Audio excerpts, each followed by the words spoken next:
Hello दोस्तों, नमस्कार। स्वागत है आपका हमारे YouTube चैनल पर। और हमारे YouTube चैनल को प्लीज़ अगर सब्सक्राइब नहीं किया है तो सब्सक्राइब कर लें और लाइक ज़रूर करें। हम आपको आज सुनाने जा रहे हैं शनि भगवान की कथा और हनुमान जी की। एक बार शनि के नाम से ही हर व्यक्ति डरने लगता है। शनि की दशा एक बार शुरू हो जाए तो 7.5 साल बाद ही पीछा छोड़ती है। लेकिन हनुमान भक्तों को शनि से डरने की तनिक भी जरूरत नहीं है। शनिदेव ने हनुमान को भी डराना चाहा, लेकिन मुंह की खानी पड़ी। आइए जाने कैसे महान पराक्रमी हनुमान जी अमर है। पवन पुत्र हनुमान जी रघुकुल के कुमारों के कहने से प्रतिदिन अपनी आत्मकथा का कोई भाग सुनाया करते थे।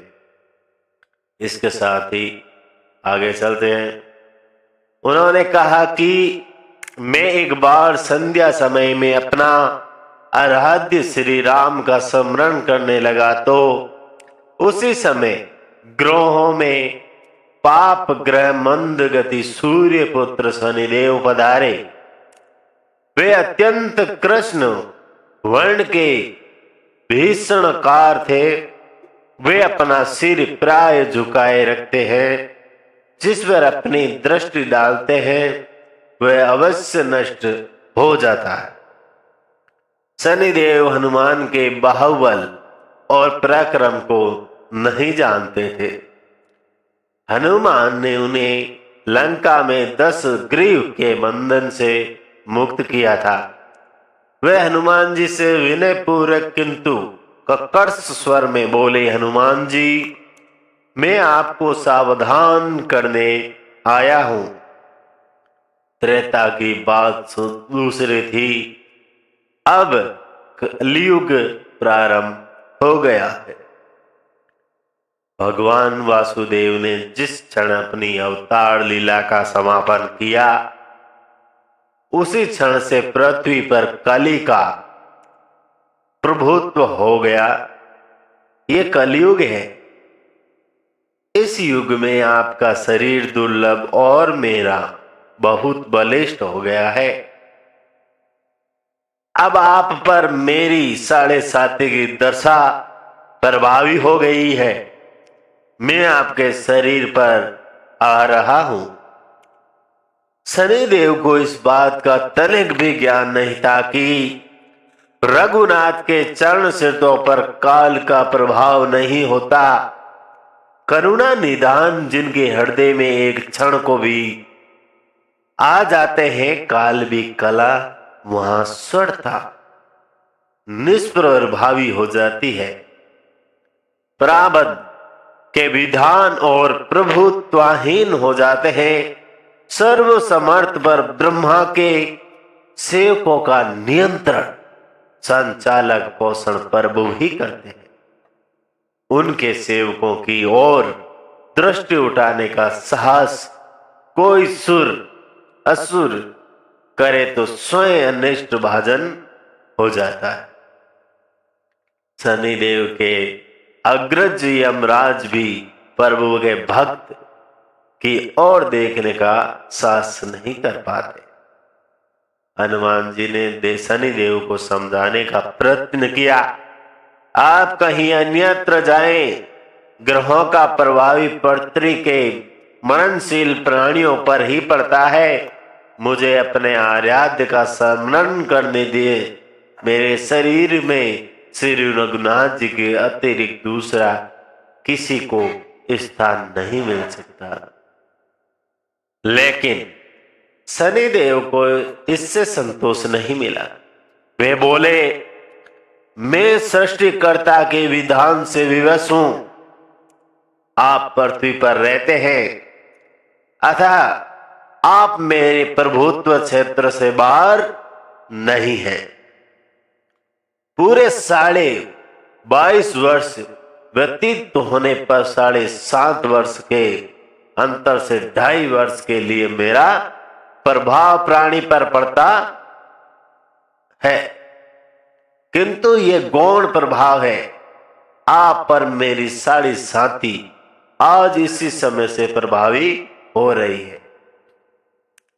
मैं आपके शरीर पर आ रहा हूं, इसे आप टाल नहीं सकते। फिर हनुमान जी कहते हैं, जब आपको आना ही है तो आइए। अच्छा होता कि आप मुझ बुद्ध को छोड़ ही दे। फिर शनिदेव कहते हैं, कलयुग में पृथ्वी पर देवता या उपदेवता किसी को नहीं रहना चाहिए। सबको अपना आवाज सूक्ष्म लोकों में रखना चाहिए। जो पृथ्वी पर रहेगा वे कलयुग के प्रभाव में रहेगा और उसे मेरी पीड़ा भोगनी पड़ेगी और ग्रहों में मुझे अपने अग्रज यम का कार्य मिला है। मैं मुख्य मार्ग ग्रह हूं और मृत्यु के सबसे निकट वृद्ध होते हैं। अंत में वृद्धों को कैसे छोड़ सकता हूं? हनुमान जी पूछते हैं, आप मेरे शरीर पर कहां बैठने आ रहे हो? शनिदेव गर्व से कहते हैं कि प्राणी के सिर पर मैं 2.5 वर्ष प्राणी के सिर पर रहकर उसकी बुद्धि विचलित बनाए रखता हूं। मध्यम के 2.5 वर्ष उसके उदर की स्थिति रहकर उसके शरीर को अवस्थ बनाता हूं। वह अंतिम 2.5 वर्ष पैरों में रहकर उससे भटकाता हूं। फिर शनिदेव हनुमान जी से के मस्तक पर आ बैठे तो हनुमान जी के सिर पर खाज हुई। इसे मिटाने के लिए हनुमान जी ने बड़ा पर्वत उठाकर सिर पर रख लिया। शनिदेव चिल्लाते हैं, अरे क्या कर रहे हैं आप? फिर हनुमान जी कहते हैं, जैसे आप सृष्टिकर्ता के विधान से विवश हैं वैसे भी मैं अपने स्वभाव से विवश हूं।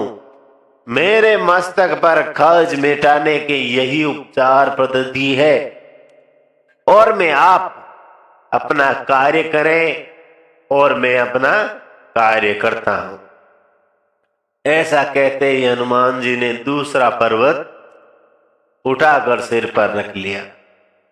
इस पर शनिदेव कहते हैं कि आप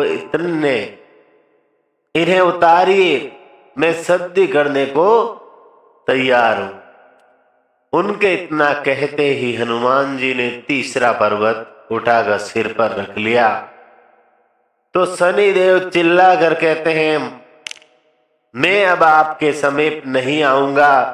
फिर भी हनुमान जी नहीं माने और चौथा पर्वत उठाकर सिर पर रख लिया। शनिदेव फिर चिल्लाते हैं, पवन कुमार तात्री माही तादी माही मां रामदूत अंजनेया नमो। मैं उसको पीड़ित नहीं करूंगा जो आपका स्मरण करेगा। मुझे उतर जाने का अवसर दें। हनुमान जी कहते हैं, बहुत शीघ्र तादी, अभी तो 5वां पर्वत शिखर बाकी है। और इतने में ही शनि पैरों में गिर गए और कहा, मैं सदैव आपको दिए वचनों का स्मरण रखूंगा। आघात के उपचार के लिए शनिदेव तेल मांगने लगे। हनुमान जी की तेल कहां देने वाले थे?